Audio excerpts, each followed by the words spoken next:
Viewers break तो बाद तुहाडा सब दा निੱਘਾ स्वागत है।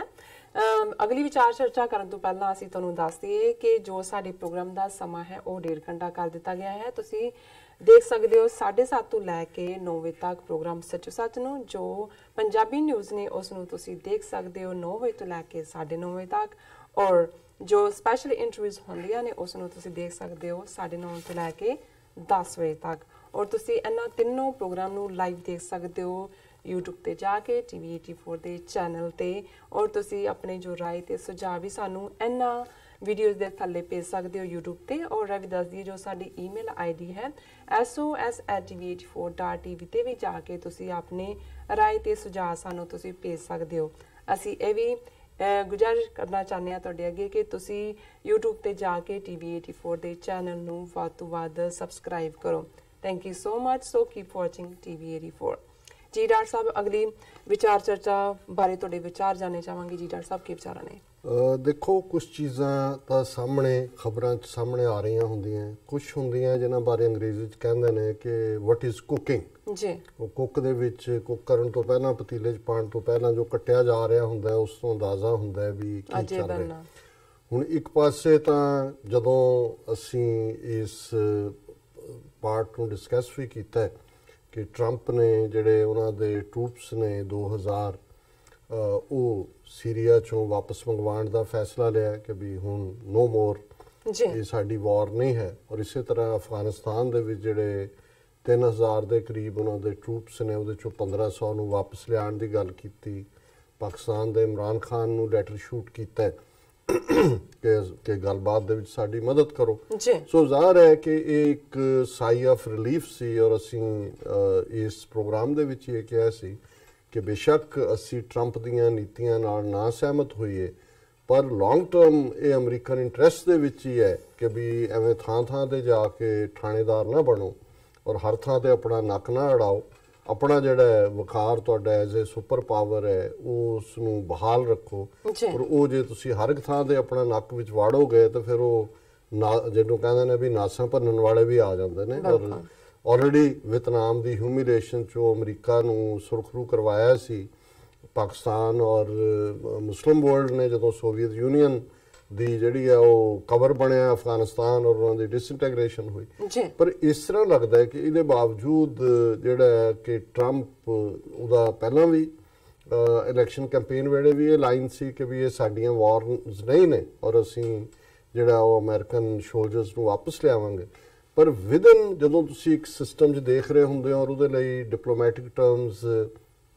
हॉक और डव यूज़ होंदी है कि विच ही तुहाडे मिनिस्ट्री दे जां जिहड़ा इनर थिंक टैंक हुंदा है एक वो हुंदे जिहड़े बाज वांग हुंदे ने जिहड़े शिकरे वांग हुंदे ने कि भी नहीं टकरा दी लाइन लैंदे एक डव हुंदे ने जां पिजन्स हुंदे ने कबूतरां वांग जिहड़े ने वो ये चाहते हैं कि भी समझौते वाली होए और नरम नीति रहे। सो ज़ाहिर है कि इस वेले दो जड़ियां पर्सनैलिटीज़ विद इन अमरीका एक तो इन्हां दा नैशनल सिक्योरिटी एडवाइज़र जिहड़ा कि मिस्टर जॉन बोल्टन ने वो हमेशा तो हॉक रहा है इस्लामिक वर्ल्ड के भी अगेंस्ट ईरान के खास तौर पर और दूसरे जिहड़े फॉरेन सैकटरी माइक पॉम्पियो जिहड़े अजकल मिडल ईस्ट के दौरे ते जिन्होंने तोरिया होया सी उन्होंने सऊदी अरेबिया भी और होर भी कीता बट कोई फैमिली फ्यूनरल नूं लैके वो अपना दौरा विचे छड्ड के वापस आ गए। हुण ये दोवें ही वो हॉक ने जिहड़े कि क्योंकि in the end of the day इस गल का ध्यान रखने की लोड़ है और मैं जिस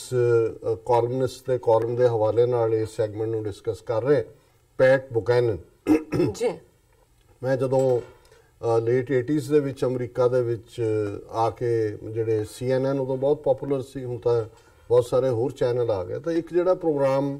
ਮੈਨੂੰ ਸਭ ਤੋਂ ਚੰਗਾ ਲੱਗਦਾ ਸੀ ਔਰ ਜਿਹਨੂੰ ਜਿਹਦੇ ਸ਼ਾਇਦ ਅੱਧੇ ਘੰਟੇ ਦਾ ਪ੍ਰੋਗਰਾਮ ਸੀ ਉਹ ਮੈਂ ਰੈਗੂਲਰਲੀ ਦੇਖਦਾ ਸੀ ਉਹ ਸੀ ਕ੍ਰਾਸ ਫਾਇਰ ਜੀ ਔਰ ਉਹਦਾ ਨਾਂ ਹੀ ਕ੍ਰਾਸ ਫਾਇਰ ਸੀ ਵੀ ਇਧਰੋਂ ਵੀ ਫਾਇਰ ਉਹਦੇ ਚ ਦੋ ਇੱਕ ਮਾਈਕਲ ਕਿੰਜ਼ਲੀ ਜਿਹੜਾ ਲਿਬਰਲ ਥਾਟ ਨੂੰ ਰਿਪਰੈਜ਼ੈਂਟ ਕਰਦਾ ਸੀ ਜਿਹੜਾ ਡੈਮੋਕ੍ਰੈਟਸ ਦਾ ਥਾਟ ਮੰਨਿਆ ਜਾਂਦਾ ਹੈ ਤੇ ਦੂਸਰਾ ਪੈਟ ਬੁਕੈਨਨ ਜਿਹੜਾ ਕਿ ਕੰਜ਼ਰਵੇਟਿਵ ਥਾਟ ਦਾ ਔਰ ਦੂਜਾ ਹਾਲਾਂਕਿ ਉਹਨਾਂ ਨੇ ਬੜੇ ਫਰੈਂਡਲੀ ਮਾਹੌਲ 'ਚ ਇੱਕ ਡਿਬੇਟ ਦਾ ਪਾਰਟ ਸੀ ਲੇਕਿਨ ਮੈਨੂੰ ਜਿਹੜਾ ਪੈਟ ਬੁਕੈਨਨ ਦਾ ਸਟਾਈਲ ਸੀ ਔਰ ਜਿਵੇਂ ਉਸ ਦੀ ਮਾਸਟਰੀ ਸੀ ਹਰ ਸਿਚੁਏਸ਼ਨ ਹਾਲਾਂ ਉਹ ਪੱਕਾ ਡਿਵਾਊਟ ਜਿਹੜਾ ਉਹ ਕੈਥੋਲਿਕ ਔਰ ਐਕਸਟ੍ਰੀਮ ਜਿਹੜਾ ਉਹ ਰਾਈਟ ਵਿੰਗਰ ਕੰਜ਼ਰਵੇਟਿਵ, ਪਰ ਜਿਹੜੀਆਂ ਉਸ ਵੇਲੇ ਦੀਆਂ ਪਾਲਿਸੀਜ਼ ਸੀ ਉਸ ਦੇ ਉਲਟ ਗੱਲ ਕਰਨ ਦੀ ਹਿੰਮਤ ਰੱਖਦਾ ਸੀ। ਜਿਵੇਂ ਮੈਨੂੰ ਯਾਦ ਹੈ ਕਿ ਵੀ ਜਦੋਂ ਕਿ ਇੰਡੀਆ ਦੇ ਸਾਰੇ ਹੀ ਇੱਥੇ ਗੁਣਗਾਣ ਵਾਲੇ ਸੀ, ਉਹ ਜੋ ਸਿੱਖਾਂ ਨਾਲ ਹੋ ਰਿਹਾ, ਕਸ਼ਮੀਰ 'ਚ ਹੋ ਰਿਹਾ, ਉਹਦੇ ਹੱਕ 'ਚ ਵੀ ਉਹਦੇ ਕਮੈਂਟ ਹੁੰਦੇ ਸੀ। ਇਸੇ ਤਰ੍ਹਾਂ ਅਮਰੀਕਾ ਦੀ ਪਾਲਿਸੀਜ਼ ਨੂੰ ਕਿਵੇਂ ਪ੍ਰੋ ਇਜ਼ਰਾਈਲ ਜਿਹੜੀ ਲੌਬੀ ਆ ਇਨਫਲੂਐਂਸ ਕਰਦੀ ਹੈ, ਉਹ ਸ਼ਾਇਦ ਅੱਜ ਤੱਕ ਮੈਂ ਇੱਕੋ ਹੀ ਕਾਲਮਨਿਸਟ ਜਾਂ ਕੋਈ ਕਮੈਂਟੇਟਰ ਦੇਖਿਆ ਜਿਹਨੇ ਆਪਣੇ ਪ੍ਰੋਗਰਾਮ ਦੇ ਵਿੱਚ ਇਹ ਕਿਹਾ ਸੀ ਕਿ US Congress is the occupied territory of Israel, ਕਿ ਇਹ ਤਾਂ ਕਬਜ਼ਾ ਕੀਤਾ ਹੋਇਆ ਤਾਂ ਇੱਥੇ ਤਾਂ ਫੈਸਲਾ ਹੀ ਉਹ ਹੋਣਾ ਜਿਹੜਾ ਇਜ਼ਰਾਈਲ ਨੇ ਚਾਹਣਾ। ਹਾਲਾਂਕਿ ਅਮਰੀਕਨ ਹੈ ਟੂ ਦਾ ਕੋਰ, ਲੇਕਿਨ ਉਹਨੂੰ ਹਮੇਸ਼ਾ ਇਹ ਲੱਗਦਾ ਸੀ ਕਿ ਇਹ ਜਿਹੜਾ ਇਸਲਾਮਿਕ ਵਰਲਡ ਦੇ ਨਾਲ ਖਾਮਖਾ ਜਾ ਕੇ ਅਸੀਂ ਟਕਰਾ ਰਹੇ ਹਾਂ ਜਾਂ ਦੂਜਾ, ਇਹ ਅਮਰੀਕਾ ਦੇ ਹਿੱਤ 'ਚ ਨਹੀਂ ਹੈ, ਇਹ ਇਜ਼ਰਾਈਲ ਦੇ ਹਿੱਤ 'ਚ ਹੈ, ਕਿਉਂਕਿ ਇਜ਼ਰਾਈਲ ਕਿਸੇ ਵੀ ਪਾਵਰ ਨੂੰ ਉੱਥੇ ਖਲੋਣ ਨਹੀਂ ਦਿੰਦਾ। ਇਰਾਕ ਦੇ ਨਾਲ ਹੋਰ ਕੀ ਰੌਲਾ ਸੀ, ਜਦੋਂ ਪਹਿਲਾਂ ਤਾਂ ਯੂਜ਼ ਕਰਵਾਇਆ ਅਮਰੀਕਾ ਰਾਹੀਂ ਆਪਣੇ ਲੋਕਾਂ ਦੇ ਖਿਲਾਫ ਕੁਰਦਾਂ ਦੇ, ਫਿਰ ਈਰਾਨ ਦੇ ਖਿਲਾਫ 8 ਸਾਲ ਦੀ ਜੰਗ, ਪਰ ਜਦੋਂ ਲੱਗਾ ਕਿ ਵੀ ਉਹ ਇੰਨਾ ਕੁ ਪਾਵਰਫੁਲ ਬਣ ਰਿਹਾ ਹੈ, ਉਹ ਨਿਊਕਲੀਅਰ ਵੀ ਡਿਵੈਲਪ ਕਰ ਸਕਦਾ ਹੈ ਔਰ ਲਿਟਰੇਸੀ ਰੇਟ ਵੀ, ਔਰ ਉਹਦੇ ਥੱਲੇ ਇਰਾਕ ਖੁਸ਼ਹਾਲ ਮੁਲਕ ਸੀ, ਹਾਲਾਂਕਿ ਜੋ ਡਿਕਟੇਟਰ ਕਰਦੇ ਨੇ ਉਸ ਕਿਸਮ ਦੀਆਂ ਖਾਮੀਆਂ ਸਾਰੇ ਪਾਸੇ ਹੀ ਸੀ, ਲੇਕਿਨ ਉਸੇ ਨੂੰ ਹੀ ਫਿਰ ਕਿਵੇਂ ਉਸ ਦਾ ਐਂਡ ਕੀਤਾ, ਇਹੀ ਹਾਲ ਬਾਕੀ ਨੀਤੀਆਂ ਬਾਰੇ। ਹੁਣ ਇਹ ਇਜ਼ਰਾਈਲ ਚਾਹੁੰਦਾ ਹੈ ਕਿ ਵੀ ਈਰਾਨ ਦੇ ਨਾਲ ਜਿਹੜਾ, ਕਿਉਂਕਿ ਇਸ ਸਾਰੇ ਚੋਂ ਇਰਾਕ ਡੀਸਟੈਬਲਾਈਜ਼ ਹੋਣ ਦਾ ਫਾਇਦਾ ਵੀ ਈਰਾਨ ਨੂੰ ਹੋਇਆ। ਈਰਾਨ ਪਹਿਲਾਂ ਕੱਲਾ ਇੱਕ ਸ਼ੀਆ ਕੰਟਰੀ ਸੀ, ਜੇ ਤੁਸੀਂ ਡੈਮੋਕ੍ਰੇਸੀ ਲਿਆਓਗੇ 55% ਪਾਪੂਲੇਸ਼ਨ ਉਹਨਾਂ ਦੀ ਹੈ, ਉਹਨਾਂ ਦਾ ਹੋਇਆ ਜਿਹੜਾ ਇਰਾਕ ਦਾ ਹੁੰਦਾ ਉਹ ਤਹਿਰਾਨ ਦੇ ਨਾਲ ਚੰਗੇ ਸੰਬੰਧ ਰੱਖਦਾ। ਫਿਰ ਇਸੇ ਤਰ੍ਹਾਂ ਜੇ ਅਸੀਂ ਸੀਰੀਆ ਦੇ ਹਵਾਲੇ ਨਾਲ ਦੇਖੀਏ, ਅਮਰੀਕਾ ਜਿਹੜਾ ਉਹ ਉਸ ਸਾਰੇ ਰਜੀਮ ਨੂੰ ਡਿਸਟਰੋਏ ਕਰਨਾ ਚਾਹੁੰਦਾ ਸੀ ਬਹਾਨੇ ਦੇ ਨਾਲ ਕਿ ਜੀ ਇਸਲਾਮਿਕ ਸਟੇਟ ਇਹ ਉਹ, ਲੇਕਿਨ ਇਸ ਮੁੱਦੇ ਤੇ ਰਸ਼ੀਆ, ਈਰਾਨ ਔਰ ਸੀਰੀਆ ਇੱਕੋ ਪੇਜ ਤੇ ਆਏ ਔਰ ਅਮਰੀਕਾ ਨੂੰ ਆਪਣੀ ਨੀਤੀ ਜਿਹੜੀ ਹੈ ਬਦਲਣੀ ਪਈ। ਸੋ ਇਸ ਸਾਰੇ ਦੇ ਥੱਲੇ ਹੁਣ ਇਹ ਜਿਹੜੇ ਇੱਥੇ ਇਸ ਕਿਸਮ ਦੇ ਹੌਕ ਬੈਠੇ ਹੋਏ ਨੇ, ਉਹ ਇਹ ਚਾਹੁੰਦੇ ਨੇ ਕਿ ਈਰਾਨ ਨੂੰ ਜਿਹੜਾ ਈਰਾਨ ਦੇ ਖਿਲਾਫ ਜੰਗ ਛੇੜੀ ਜਾਏ। ਔਰ ਇਹ ਜਿਹੜਾ ਪੈਟ ਬੁਕੈਨਨ ਦਾ ਕਾਲਮ ਹੈ ਇਸ ਮੁੱਦੇ ਦੇ ਉੱਤੇ, ਕਿਉਂਕਿ ਇਨਸਾਈਡਰ ਵੀ ਹੈ, ਫਿਰ ਪੈਟ ਬੁਕੈਨਨ ਨੇ CNN ਛੱਡਿਆ, ਫਿਰ ਉਹਨੇ ਈਵਨ ਰਿਪਬਲਿਕਨ ਪਾਰਟੀ ਦੀ ਪ੍ਰੈਜ਼ੀਡੈਂਟ ਰੇਸ ਦੇ ਵਿੱਚੋਂ ਆਇਆ ਔਰ ਸੀਨੀਅਰ ਬੁਸ਼ ਜਿਹੜਾ ਪਹਿਲੀ ਟਰਮ ਪ੍ਰੈਜ਼ੀਡੈਂਟ ਸੀ ਉਦੋਂ ਜਦੋਂ ਇਰਾਕ ਵਾਰ ਹੋਈ ਪਹਿਲੀ, ਦੂਸਰੀ ਟਰਮ ਵੇਲੇ ਉਹ ਹਾਰ ਗਿਆ ਸੀ ਔਰ ਪ੍ਰਾਇਮਰੀਜ਼ ਦੇ ਵਿੱਚ ਪੈਟ ਬੁਕੈਨਨ ਨੇ ਨਿਊ ਹੈਂਪਸ਼ਾਇਰ ਜਿਹੜਾ ਇਹਨਾਂ ਦਾ ਜਿਹੜਾ ਉਹ ਸਭ ਤੋਂ ਰਿਪਬਲਿਕਨਾਂ ਦਾ ਨਿਊ ਹੈਂਪਸ਼ਾਇਰ ਡਿਸਾਈਡ ਕਰਦਾ ਹੈ ਕਿ ਉਹਦੇ 'ਚ ਪੈਟ ਬੁਕੈਨਨ ਨੇ ਹਰਾ ਦਿੱਤਾ ਸੀ ਸੀਨੀਅਰ ਬੁਸ਼ ਨੂੰ। ਸੋ ਹੁਣ ਉਸ ਦੇ ਰੈਗੂਲਰ ਕਾਲਮ ਹੁੰਦੇ ਨੇ ਔਰ ਉਹਦੇ 'ਚ ਉਹਨੇ ਜਿਹੜਾ ਇਸ ਵੀਕ ਦਾ ਉਹਦਾ ਕਾਲਮ ਹੈ ਉਹਦੇ 'ਚ ਉਹਨੇ ਲਿਖਿਆ is Bolton steering Trump into war with Iran, ਕਿ ਇਹ ਜਿਹੜਾ John Bolton national security adviser ਹੈ ਇਹ ਉਹਨੂੰ ਧੱਕ ਰਿਹਾ ਟਰੰਪ ਨੂੰ ਵਾਰ ਦੇ ਵਿੱਚ। ਉਹਨੇ ਕਿਹਾ ਕਿ ਵੀ ਇਹ ਟਰੰਪ ਨੇ ਸੰਡੇ ਟਵੀਟ ਇਹ ਕੀਤਾ, stop the endless wars, implored President Donald Trump. Well, if he is serious, Trump had best keep an eye on his national security advisor, for a US war on Iran would be a dream come true for John Bolton. पर ये national security advisor Trump PAT Buchanan कह रहे हैं John Bolton बैठा है ये तो Iran ਦੇ ਵਿੱਚ ਜਾ ਕੇ ਉੱਥੇ ਜੰਗ ਬਚਾਉਣਾ ਚਾਹੁੰਦਾ ਹੈ। ਫਿਰ ਉਹਨਾਂ ਨੇ ਇਹ ਕਿਹਾ ਬੋਲਟਨ ਦਾ ਰਿਕਾਰਡ ਦਿੱਤਾ ਹੈ ਕਿ ਵੀ ਕਿਵੇਂ ਈਰਾਨ ਬਾਰੇ ਵੀ ਪਿਛਲੇ ਸਤੰਬਰ ਦੇ ਮਹੀਨੇ ਜਦੋਂ ਉਹਨਾਂ ਨੇ ਜਿਹੜਾ ਉਹ ਬਗਦਾਦ ਦੇ ਗ੍ਰੀਨ ਜ਼ੋਨ ਦੇ ਵਿੱਚ ਸ਼ੀਆ ਮਿਲੀਟੈਂਟਸ ਨੇ 3 ਮਾਰਟਰ ਸ਼ੈਲ ਸੁੱਟੇ, ਉਦੋਂ ਇਹ ਕਹਿੰਦਾ ਸੀ ਕਿ ਵੀ ਇਹਨੇ ਜੌਨ ਬੋਲਟਨ ਨੇ ਆਪਣੇ ਪੈਂਟਾਗਨ ਵਾਲਿਆਂ ਨੂੰ ਕਿਹਾ ਕਿ ਪ੍ਰਪੇਅਰ ਏ ਮੈਨੂ of targets inside Iran for US air and missile strikes in retaliation, ਕਿ ਜੀ ਉੱਥੇ ਕਰਨ ਦੇ ਲਈ ਮੈਨੂੰ ਤਿਆਰ ਕਰੋ। ਫਿਰ ਉਹਨਾਂ ਨੇ ਕਿਹਾ ਕਿ ਵੀ ਇਹ ਈਵਨ ਵਾਲ ਸਟਰੀਟ ਜਰਨਲ ਨੇ ਇੱਕ US ਆਫੀਸ਼ੀਅਲ ਨੂੰ ਕੋਟ ਕੀਤਾ ਕਿ ਵੀ ਇਹ ਜਿਹੜਾ ਜਦੋਂ ਇਹਦਾ ਬਿਹੇਵੀਅਰ ਬੋਲਟਨ ਦਾ ਸੀ, he behaved like rattled people were shocked,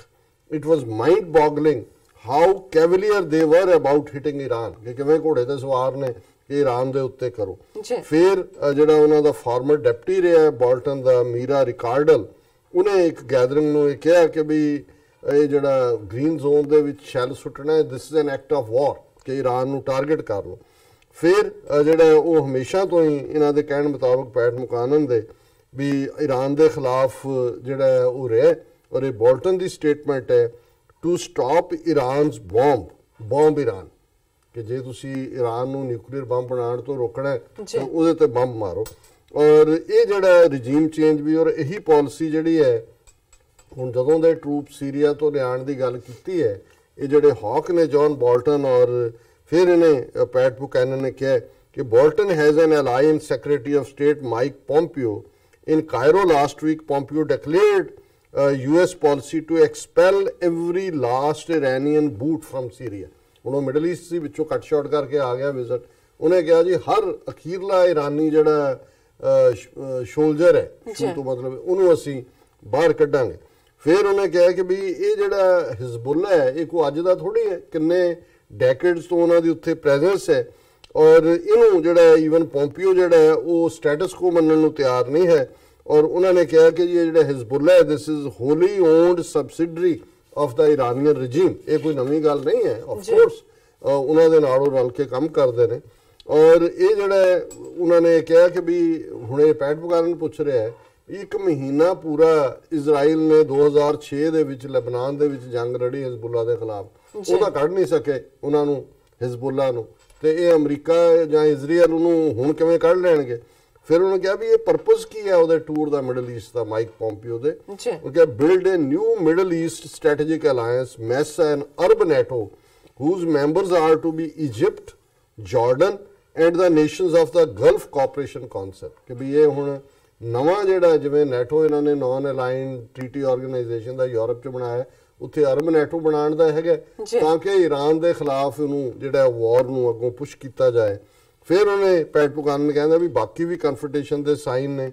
ਔਰ ਇਹ ਜੇ ਹੁਣ ਈਰਾਨ ਨੇ 2 ਸਪੇਸ ਸੈਟੇਲਾਈਟਸ ਲਾਂਚ ਕੀਤੀਆਂ ਨੇ ਤੇ ਅਮਰੀਕਾ ਇਹ ਕਹਿ ਰਿਹਾ ਕਿ ਜੀ ਇਹ ਤਾਂ ਜਿਹੜਾ ਜੇ ਇਹ ਇਹਦੇ 'ਚ ਡਿਲੀਵਰ ਕਰਨਗੇ ਇਹ ਤਾਂ ਫਿਰ ਇਹਨਾਂ ਦੇ ਕੋਲ ਡਿਜ਼ਾਈਨ ਇਸ ਕਿਸਮ ਦਾ ਹੋਏਗਾ ਕਿ ਦੇ ਕੈਨ ਡਿਲੀਵਰ ਮਿਸਾਈਲਸ। ਉਹਨੇ ਕਿਹਾ ਜੀ ਇਹ ਐਕਸੈਪਟੇਬਲ ਨਹੀਂ ਹੈ। ਔਰ ਇਹ ਜਿਹੜਾ ਪੋਲੈਂਡ ਦੇ ਵਿੱਚ ਫੈਬਰੂਰੀ ਦੇ ਵਿੱਚ ਉਹਨੇ ਪੋਂਪੀਓ ਨੇ ਇੱਕ ਕਨਕਲੇਵ ਸੱਦੀ ਹੈ ਤੇ ਤਾਂ ਕਿ ਐਂਟਾਈ ਇਰਾਨ ਅਲਾਇੰਸ ਜਿਹੜੀ ਹੈ ਉਹਦਾ ਉਹ ਇਕੱਠੇ ਹੋਣ ਕਿਤੇ ਉਹ ਇਹ ਫੈਸਲਾ ਕਰਨ ਕਿ what to do about against our common enemy.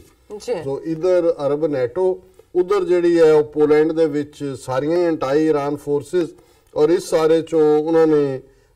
ਫਿਰ ਉਹ ਬੀਬੀ ਨੇਤਾਨਯਾਹੂ ਜਿਹੜਾ ਪ੍ਰਾਈਮ ਮਿਨਿਸਟਰ ਹੈ, ਕਰਪਸ਼ਨ ਦੇ ਦਾਇਰੇ 'ਚ ਵੀ ਆਇਆ, ਦੁਬਾਰਾ ਇਲੈਕਸ਼ਨਾਂ ਵੀ ਹੋਣੀਆਂ, ਉਹ ਆਪਣੇ ਢੰਗ ਨਾਲ ਲੱਗਿਆ ਕਿ ਜੀ ਅਸੀਂ ਤਾਂ ਡਮਸਕਸ ਦੇ ਵਿੱਚ ਔਰ ਸੀਰੀਆ ਦੇ ਵਿੱਚ ਜਿਹੜੇ ਇਰਾਨੀਅਨ ਜਿੱਥੇ ਵੈਪਨ ਪਏ ਨੇ ਉੱਥੇ ਇੰਨੇ ਅਟੈਕ ਅਸੀਂ ਕੀਤੇ ਨੇ ਸਾਰੇ ਪੀਰੀਅਡ ਦੇ ਵਿੱਚ। ਔਰ ਉਹਨਾਂ ਨੇ 200 ਤੋਂ ਜ਼ਿਆਦਾ ਕਿਹਾ ਅਸੀਂ ਟਾਰਗੇਟ ਰੀਸੈਂਟ ਈਅਰਸ ਕੀਤੇ ਨੇ। ਔਰ ਉਹਨਾਂ ਨੇ ਕਿਹਾ ਜੀ what does US think of Israeli strikes at Pompeo, we strongly support Israel's efforts to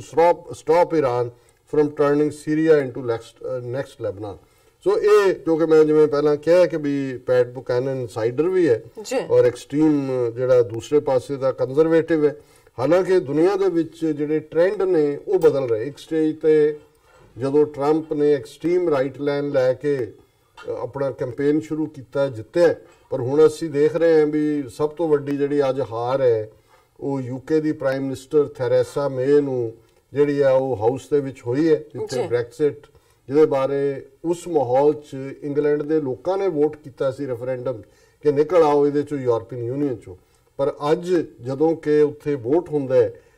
house lower house ਜਿਹਨੂੰ ਹਾਊਸ ਆਫ ਕਾਮਨਸ ਕਹਿੰਦੇ ਨੇ,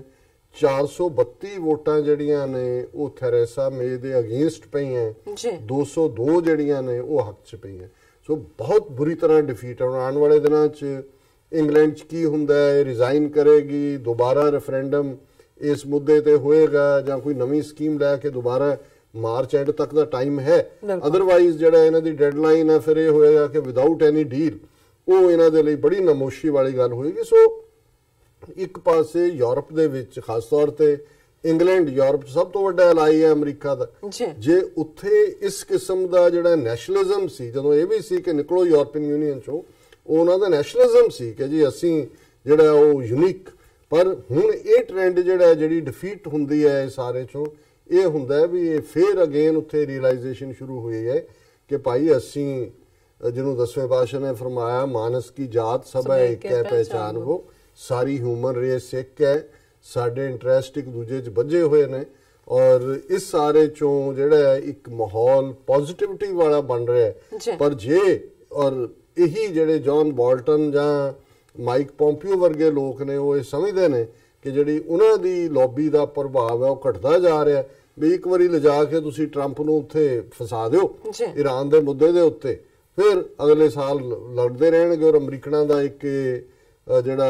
ਇਹਨਾਂ ਦਾ ਇੱਕ ਟ੍ਰੈਂਡ ਵੀ ਹੈ ਕਿ ਜਿੰਨੇ ਮਰਜ਼ੀ ਇਹ ਡਿਵਾਈਡਡ ਹੋਣ, ਜਦੋਂ ਅਮਰੀਕਾ ਐਟ ਵਾਰ ਜਾਂਦਾ ਹੈ ਕਿਸੇ ਮੁਲਕ ਦੇ ਖਿਲਾਫ,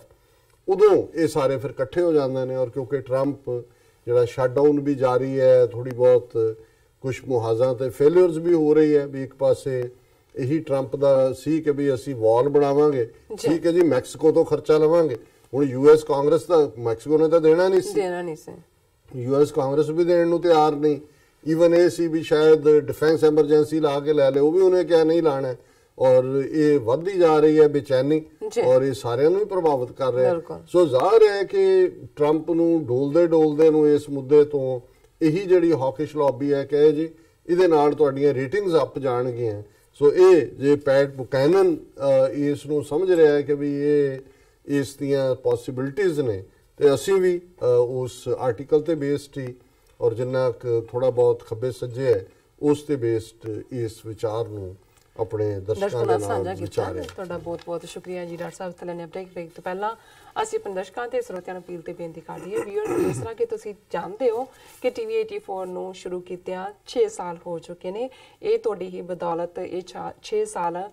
TV 84 ਨੇ ਪੂਰੇ ਕੀਤੇ ਨੇ। ਸੋ ਅਸੀਂ ਇਹ ਵੀ ਚਾਹਾਂਗੇ ਕਿ ਤੁਸੀਂ ਇਸ ਦੀ ਹੋਰ ਚੜ੍ਹਦੀ ਕਲਾ ਲਈ ਵੱਧ ਤੋਂ ਵੱਧ ਡੋਨੇਟ ਕਰੋ। ਡੋਨੇਟ ਕਰਨ ਲਈ ਸਾਡੀ ਵੈਬਸਾਈਟ tv84.tv ਤੇ ਜਾ ਕੇ ਪੇਪਲ ਦੀ ਵਰਤੋਂ ਕਰਕੇ ਵਨ ਟਾਈਮ ਡੋਨੇਟ ਕਰ ਸਕਦੇ ਹੋ, ਮੰਥਲੀ ਡੋਨੇਟ ਵੀ ਕਰ ਸਕਦੇ ਹੋ। ਤੁਸੀਂ TV 84 ਦੇ ਨਾਮ ਤੇ ਚੈੱਕ ਬਣਾ ਕੇ ਸਾਨੂੰ ਮੇਲ ਵੀ ਕਰ ਸਕਦੇ ਹੋ ਸਾਡੇ ਇਸ ਪਤੇ ਤੇ 36-01 37th Avenue, Long Island City, New York 11101 USA, ਜਾਂ ਫਿਰ ਤੁਸੀਂ ਸਾਨੂੰ ਫੋਨ ਰਾਹੀਂ ਵੀ ਸੰਪਰਕ ਕਰ ਸਕਦੇ ਹੋ ਸਾਡੇ ਫੋਨ ਨੰਬਰ ਤੇ 5164060694। Thank you so much viewers. ਉਸ ਨਾਲ ਇਸ ਤਰ੍ਹਾਂ ਬਣੇ ਰਹਿਣਾ। ਮਿਲਦੇ ਆ ਛੋਟੇ ਜਿਹੇ ਵਕਫੇ ਤੋਂ ਬਾਅਦ।